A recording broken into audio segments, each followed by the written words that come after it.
Ano nga ba ang rason bakit nawala ang Seattle Supersonics? Bakit nga ba to nalipat at naging Oklahoma City Thunder? Well, balik tayo sa nakaraan. 2006, ang CEO ng Starbucks na si Howard Schultz ang nanguna para sa prangkisa ng Seattle Supersonics. Siya ang may-ari ng naturang team taong 2001 hanggang 2006. Noong mga panahon yun ay talaga namang nagdudusa na itong si Howard financially dahil sobrang laki na nga ng kanyang nailalabas na pera para sa team na ito. Ayon nga sa isang statement ni Howard ay nasabi niya na noong siya na ang namumuno sa team na ito ay talaga namang nawala na siya ng milyong-milyong salapi. Pero ang isang malaking katanungan dito ay ano nga ba ang pangunahing problema bakit ang CEO ng Starbucks na si Howard Schultz ay nalugi? Well, ang pinakadahilan ng kanilang pagkalugi ay dahil sa arena. Yes mga repa, tama ang inyong nadinig. Wala nang iba pang dahilan kundi ang arena. Ang Key Arena kasi mga repa ay talaga namang napakaliit. Ang kapasidad lamang nito ay nasa 17,000 na tao at ito na nga ang sinasabing pinakamaliit na arena noong time na yon.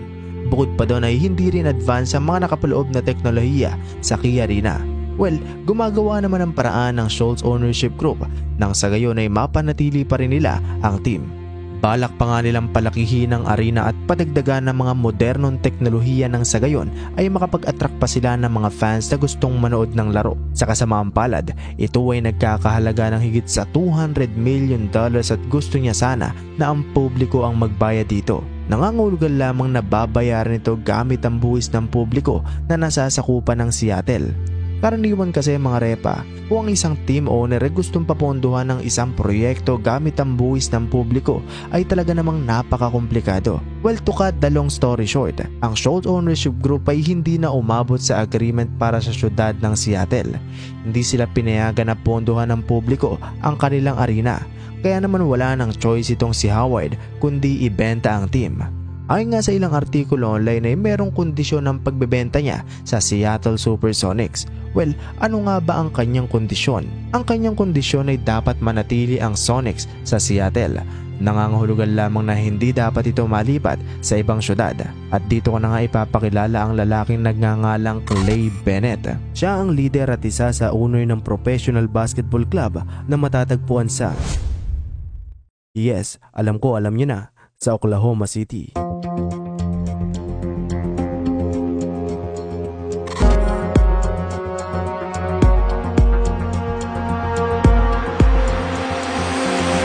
October 24, 2006, nang opisyal lang ang nabili ni Clay Bennett ang Seattle Supersonics. Ang kanyang intensyon daw di umano sa naturang team ay makapagpatayo ng makabagong arena para punan ang pagkukulang ng team. Well, yun ang inaakala ng mga fans ng Seattle Supersonics. Matapos ito ay minungkahi nga ni Clay Bennett ang kanyang ideya sa pagpapatayo ng makabagong arena. Ang kanyang balak ay ipatayo ito sa Renton sa Seattle. Sa kasamaang palad ito ay nagkakahalaga ng $500 million at katulad na lamang ng ginawa ni Howard, balak niya din itong ipapasan gamit ang buwis ng publiko. Pero katulad na lamang ng nangyari sa grupo ni Howard, hindi ito nagtagumpay. Sinigurado nga ng syudad ng Seattle na ang buwis ng publiko ay hindi mapupunta sa kahit anong sports arena. Lumipas ang halos isang taon, August 2007, isa sa minority owner ng Seattle Supersonics na si Aubrey McLendon ay nagsalita na at sinabi na ang Bennett's ownership group ay wala nang balak pang manatili sa Seattle. Bukod pa doon mga repa ay kinumpirma nga din ni McLendon na bago pa man nila bilhin ng Seattle Supersonics ay gusto na nila itong i-relocate sa Oklahoma City. Nangangahulugan lamang na ang sinasabi nilang makabagong arena ay isa lamang malaking kasinungalingan.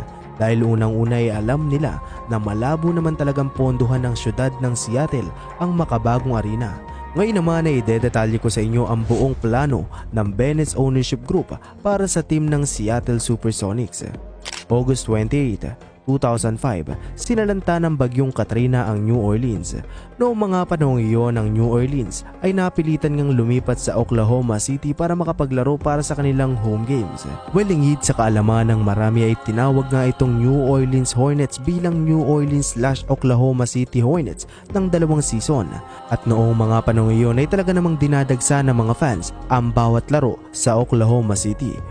Ito ang nagpapatunay na talaga namang nakaplano ang lahat.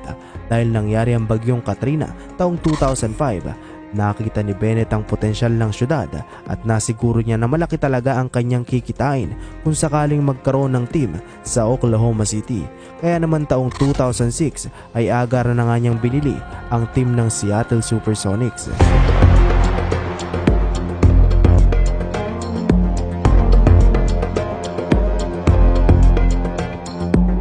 Anyway, balik tayo sa ating paksa.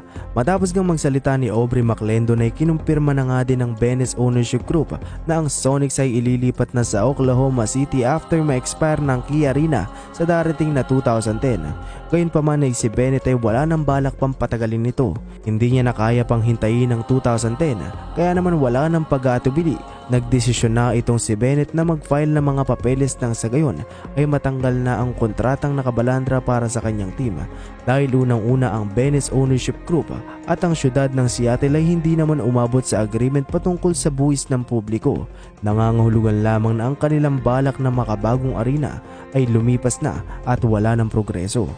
Lumipas ang 3 buwan, November 2007, si Bennett ay opisyal lang sinabi sa NBA Commissioner na si David Stern na gusto niya nang ilipat ang Sonics sa Oklahoma City. Obviously, ang mga fans ng Seattle Supersonics ay talaga namang nagalit at hindi nagustuhan ng tungkol sa relocation.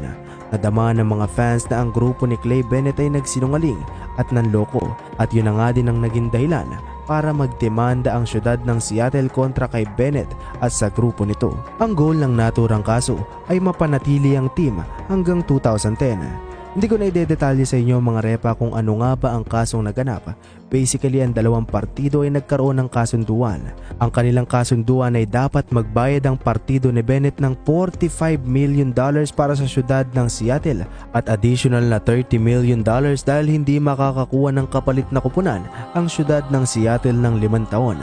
Matapos ang kasunduan ng dalawang partido, ang dating owner na si Howard Schultz ay nagdesisyon din na mag-file ng kaso kontra kay Bennett dahil ayon nga sa kontratang kanilang pinirmahan, ang team na ito ay dapat manatili sa Seattle.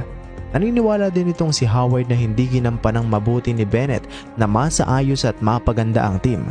Ang mga fans ng Seattle Supersonics ay talaga namang pabor sa nasabi ni Howard. Pero ang pag-file ng kaso ni Howard ay huli na dahil ang agreement nga ay nailipat na sa Oklahoma City. Meron ng mga training facilities at iba pang kailangan para sa team. Nanghiram na din ang NBA para persahan nang matigil ang kasong nakabalandra sa grupo ni Bennett. Ang ginawa na lamang ng NBA ay dinaan sa butuan. Pag nanalo si Bennett ay sigurado nang malilipat ang Sonics sa Oklahoma City. Dumaan ang mga linggo at nagputuhan na. Ang mga team owners at board of directors ay inaprubahan na nga ang relocation ito. Ang final vote, 28-2. Dahil sa pangyayaring iyon ay nakahinga na nga ng maluwag itong si Clay Bennett kaya naman ang makasaysayang team na tinatawag na Seattle Supersonics noon ay opisyal lang tinawag na Oklahoma City Thunder noong 2008 to 2009 season. Isang malaking sugal ang ginawa ni Clay Bennett. Napakaraming proseso bago na-aprubahan ang relocation.